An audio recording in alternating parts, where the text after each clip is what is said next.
जय श्री कृष्ण। मनुष्य वास्तविक चीज के ऊपर अपना मान्यता कायम नहीं कर पाता है। जो मिट जाने वाला है, नाश हो जाने वाला है, खत्म हो जाने वाला है, उसके ऊपर उसका जोर जबरदस्त फुल कॉन्फिडेंस रहता है। मैं और मेरा, तेरा और मेरा, इन चीजों पर मनुष्य का विश्वास इतना मजबूत हो चुका है। और मैं और मेरा से क्या क्या उत्पन्न होता है, मैं और मेरा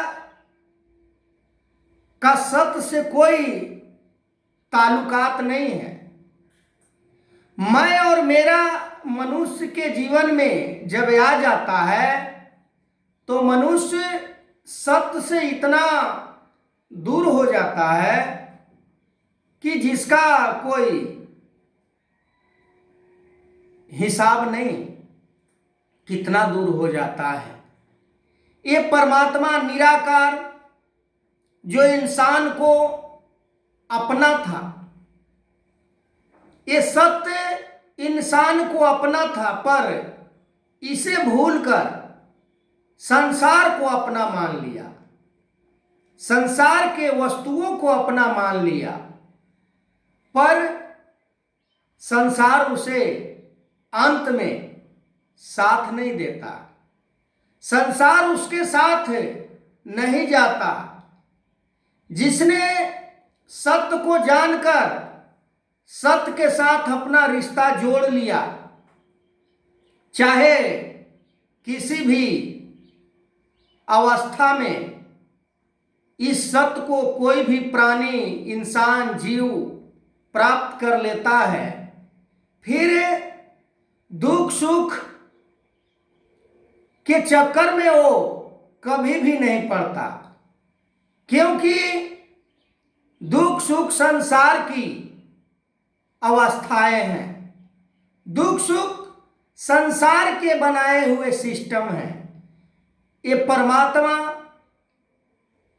कभी भी, आप जो तत्वदर्शी महापुरुष होते हैं वो जानते हैं इसके बारे में, इस परमात्मा के बारे में, कि परमात्मा के अंदर कभी भी दुख सुख रूपी अवस्था नहीं आता।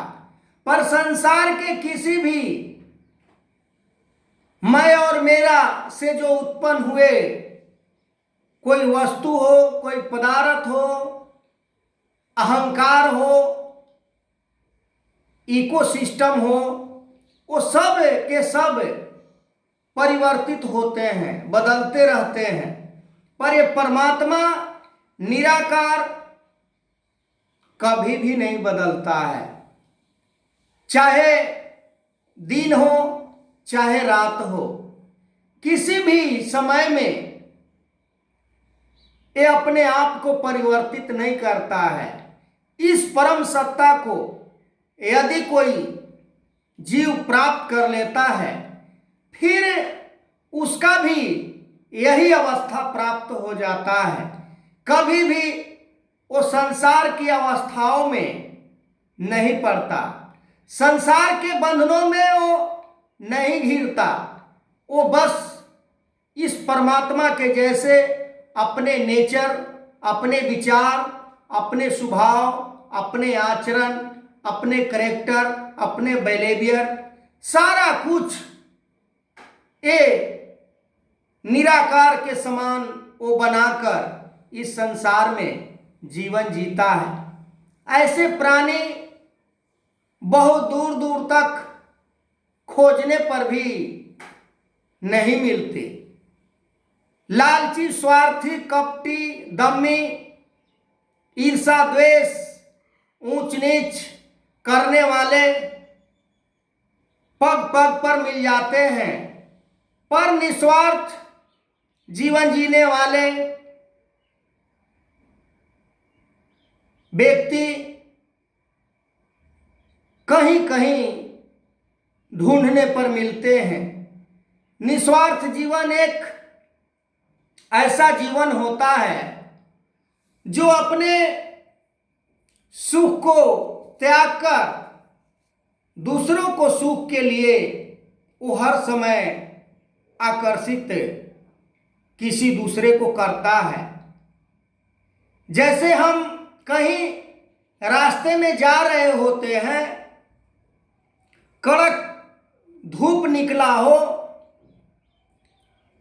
तो मन बेचैन हो जाता है, कहीं ठंडक मिल जाए, और जहां कहीं पेड़ हमें दिखाई दे देता है वहां पर जाकर हम बैठ जाते हैं, अपने आप को महसूस करते हैं, शीतलतापन को, अपने आप को महसूस करते हैं, ठंडक को। ठीक उसी प्रकार महापुरुष इस संसार में दूसरे को ठंडक देने का काम करते हैं, दूसरे को सुकून देने का काम करते हैं, दूसरे को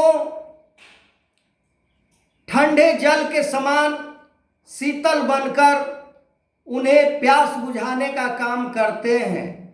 पर आज इस संसार में ही देखने को मिलता है कि महापुरुष अपने आप को कहने वाले, उनके अंदर इतना क्रूरता, इतना निर्दयता, इतना अहंकार, हर प्रकार से उन्हें घेर कर रखा है।